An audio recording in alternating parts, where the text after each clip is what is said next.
Everybody has those voices in their heads. There's a struggle that goes in your head all the time. Sometimes we, even in Judaism, give it a name. We call it the evil inclination, the Yetzer Hara. But I told you all the time, the Yetzer Hara is not some kind of like angelic entity. That's you. The voices in your head always tell you there's the one side that it's the most dangerous one of all, because we think the evil inclination is this demon with goat ears and goat horns and a tail, and like Satan in Christianity is like doing this and seducing you. Some kind of like a presidential pedophile goes like, "Hey, little children, do you want some candy?" No, it's not like that. It's you. That voice in your head that sometimes, and most of the time, it's like this very soothing voice that almost imitates your mommy's voice. It's okay, little tatale. You can sleep a little longer, right? Take a little sleep. Mommy will cuddle you up. Mommy will tuck you inside the bed. Don't worry about it. Mommy's here to protect you. I remember I played you that Pink Floyd, even though I don't like this band. But I played you the song Mama or Mother from The Wall. One of the biggest problems is this mommy attribute that you acquire into your life. When I was young, sometimes I thought my father was cruel. I really did. My father will come to my room at 6 o'clock in the morning. Winter, summer, didn't make a difference. And in Israel, we don't have, in the winter, Bichlal is terrible. In the winter, there's no heat. So you put blankets on, and then you have no idea how pleasure it is to get up in the morning here and to put your pants, and your pants are not frigid. I remember putting pants in Israel. It's like, it's cold. Your clothes are cold. My father used to come at 6 o'clock in the morning, open the shutters, because we had shutters, open the shutters, open the window. Man, it's freezing cold. And he used to do like a bugle. And I used to think my father is cruel. Like 6 o'clock in the morning, man, I'm a child. I'm a sweet child of mine. I'm still in elementary school. Father used to do this to me. And I thought, that's a cruel. But of course, I was never late for school, because you had to walk. I was never late to school. And I think that ultimately, I was an idiot. Not that he was cruel. I was an idiot, because I didn't realize that he's doing me a favor. He thought, "I want mommy to come and tuck me in and say, sleep, little tata. It's okay, you can take a day off from school." But that's the voice that goes in our heads all the time that tells us, "It's okay, it's 5 more minutes. It's okay, darling, 5 more minutes. 5 more minutes. You deserve it. You work hard." And that's your downfall. When I get up, when I wake up, I don't go back to sleep. I get out of bed. That's it. Next time I go to sleep is at night. You become a loser by constantly looking for this pleasure. There's a little bit more comfort. You're not going to get anywhere in life like that. You become a loser. You need to understand, and people say, I got up every day of the week. That's it, I'm out of the woods. I made it. I got up. I made it. No, you did not make it. You're not going to make it until you die. Every single day is a new challenge. You guys are so full of it. It's amazing. You always tell me, leave the moment. Today is another day. Okay, if today's another day, why you always, when it's convenient to you, rely on what you did yesterday? It doesn't make a difference. It's gone. Today is another struggle. Today you got to push yourself again. You always constantly have to push and challenge yourself. Stay away from pleasure and comfort as from the plague.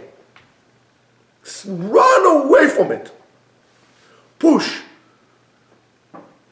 Challenge yourself. Give tasks to yourself, new challenges. Today I'm going to do this. Okay, so you have a stomach ache. Okay, so you have a stomach ache. What does it have to do with you getting out of bed? Your leg hurts. Okay, what does it have to do with you coming out of bed? Get out of bed. Walk slower, but get out of bed. You don't achieve anything.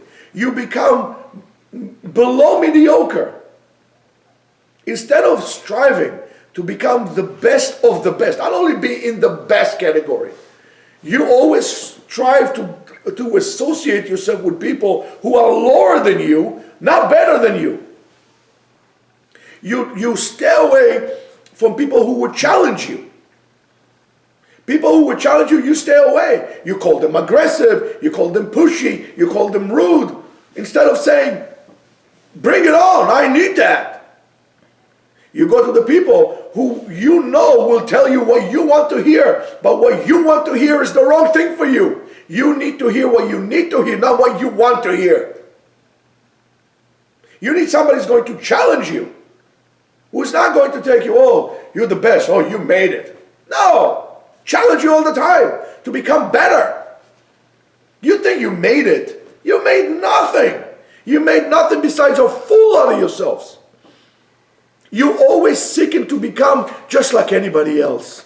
I want to be like anybody else. That's horrible. That's where you fail in all aspects of your life.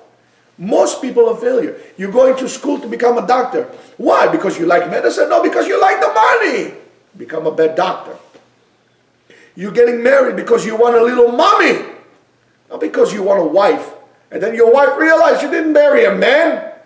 She married a project. You married a wussy. There is a problem. Girls, the same thing. I think the girls should be independent. What I mean by independent, not doing their own thing, Mikasa, whatever, you do what you want. No, I think the girls should go out there and work. To be ambitious. Things change. A girl that wants to be a stay-home mom, as far as I'm concerned, not that there's anything, to stay home is very hard. To take care of the kids, to do all these things. But most people don't do that. Most people don't see that as a supreme goal. Most people do that as an excuse not to do anything, to stay home. I think girls should go, and girls should make money, and go out, and stay away from a girl like that is basically selling herself for money. If you make, let's say, $500,000 a year, and he makes $50,000 a year, what is his choices getting married versus your choices? To most girls, they'll take you, even though, argument's sake, let's say you're a lousy human being, but you're making $500,000. I don't know, but the special name for people who sell themselves for money. But he makes $50,000, but he's a man that, he goes there and achieves. Money is not the issue. What makes you? If, for example, you went to become, let's say, a doctor for $500,000, he became a park ranger for $50,000, but that's what he wanted to do. He's more accomplished than you. And so on and so forth. So people then get married as an excuse to say, oh, I can't, I'm married now, I can't do this. And it comes to learning, oh, I can't do this. What's the point of getting married? You're not getting married for the right reasons. You're getting married for the wrong reasons. And that's wrong. That's cruel, that's wrong. And why is it wrong and why is it cruel? I'll tell you, because you're going to bring miserable kids to this world. You're going to feel tremendous lack of control, and you're going to execute that control on controlling your kids. You are not going to teach your kids to be independent, to go in, to strive, to achieve, to push. You're going to become a control freak. That's horrible. You need to go in and push yourself and achieve and challenge yourself to get yourself out of the into uncomfortable situation, to see what you're worth. When you're going to present yourself to a girl, for example, argument's sake, you guys are marrying girls, I hope. What are you going to present yourself as what? What package? A phony package that you bother to create all your life? or some real substance. You haven't done anything. You haven't achieved anything. And then life will throw things at you all the time. Life is this fighter that comes in and throws unexpected jabs all the time. Hook, right, bottom, this, all the time. Life throwing punches at you. If you are a person that knows that and appreciates fighting, you enjoy this.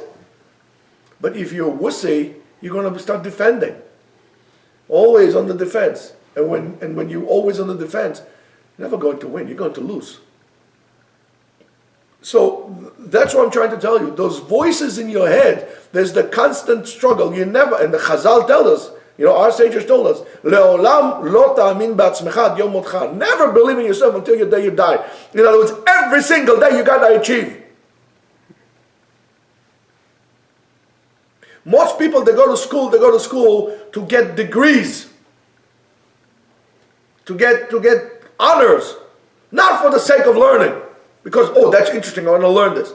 Otherwise, most people would learn things that, that you don't see people learning today. How many people learn philosophy today versus computer science or accounting or whatever it is? If you like accounting, go ahead. If you like accounting, terrific, that's good for you. How many people get married for the wrong reason? Or should I say, how many actually getting married for the right reason? They don't even know why they do it, because everybody else does. You look around you, and you're going to see that most of the people are mediocre at best, and you want to be like them, but you're a liar because you tell yourself, I'm the best. You tell yourself how great you are, but you're not. You need to find this group of alpha people, those people who are achievers, who push one another, push themselves, self-motivators, and then you should strive not just to become their tail. You should become the best of the best.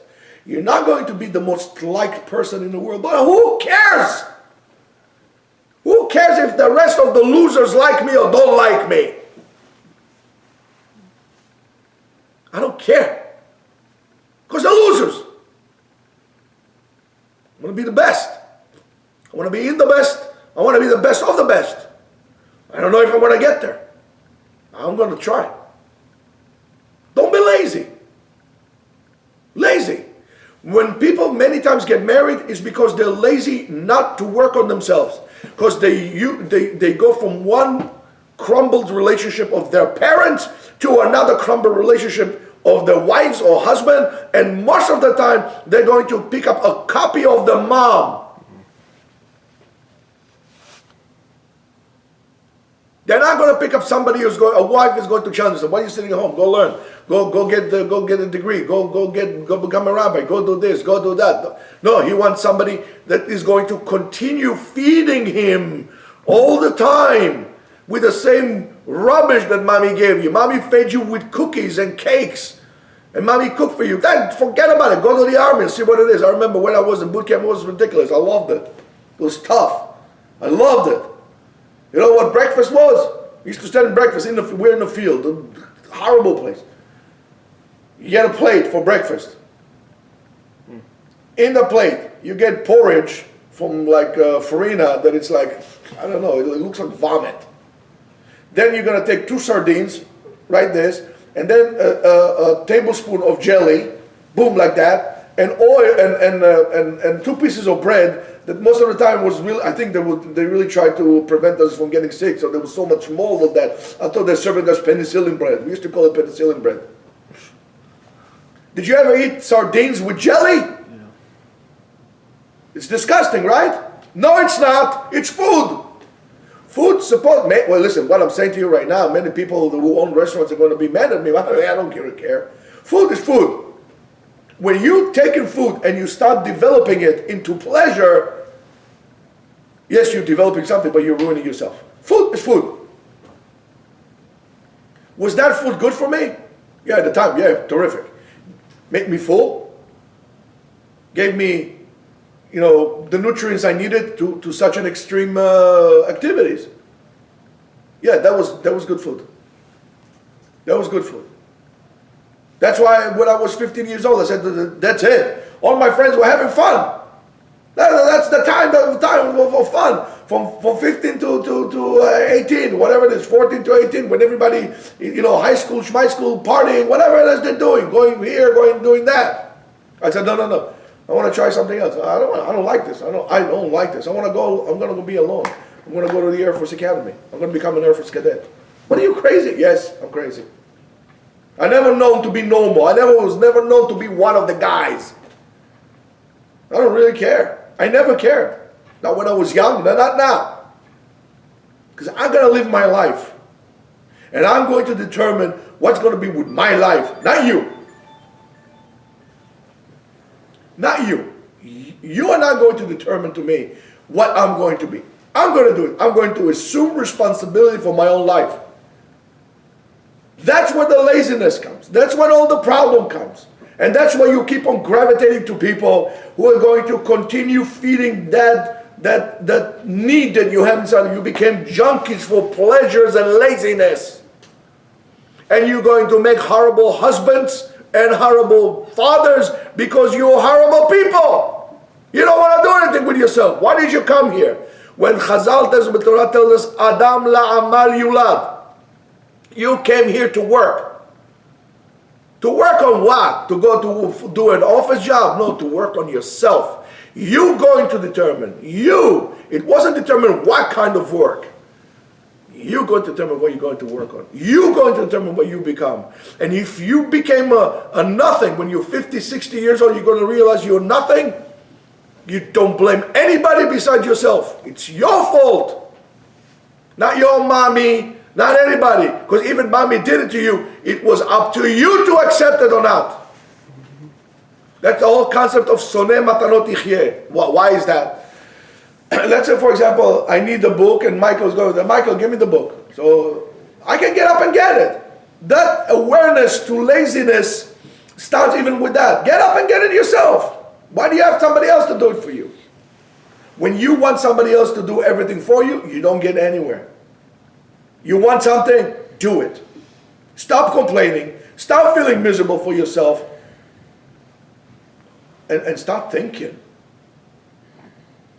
Nobody likes when I tell you, like, getting up in the morning or, and doing exercise or doing this or pushing yourself with your body hurt. Yeah, I'm not going to tell you my body does not hurt. My body hurts. But okay, so what? So what? He said, no, up to here. It's a little, how many times, even the Rambam tells you, take cold showers, don't take hot showers. So if it was Wim Hof, you say, okay, Wim Hof is good, I listen to him. You're going to pay money to go to the seminary. How many of you would rather take a cold shower versus a hot shower? No, you like comfort. You like comfort, you're going to get nowhere. Nowhere. Now do the world a favor. Don't get married before you actually start to achieve something in your life. Don't think you made it. You're never going to make it. And that's the beauty of the thing. Because like this, you're never going to be unemployed. You always have something to do. And I hate it when people tell me, oh, I'm so bored. What do you mean you're so bored? Go do something. Go learn something. I don't know. Pull weeds in the garden. Plant something. Do exercise. Build something. Learn a skill. Do you know a skill? Do you know how to do anything? Do you know how to fix anything in your house? Do you know how to unclog a drain? Do you know how to change a battery in your car? Do you know how to change a tire? Did you ever change a tire? Oh, I'm going to call AAA. Why are you going to go AAA? Get a jack. Learn how to switch a tire. What do you know how to do? So all of a sudden you realize that you're a person that is a fake. You don't know how to do anything. And yet, everybody thinks you're so great. You even start to believe it. But the truth is always around the corner. One day you're going to realize it, that you're all a fake. But then, it's going to be way too bad and way too long to change it. Because you had acquired such bad habits. And you can make this change in 40, you can make this change in 50, you can make change in 60. That's the concept of tshuva, at any age. But as tshuva, sometimes a person is rooted so much with it, he understands that he needs to do it, but he doesn't want to let go of it. and therefore he can't.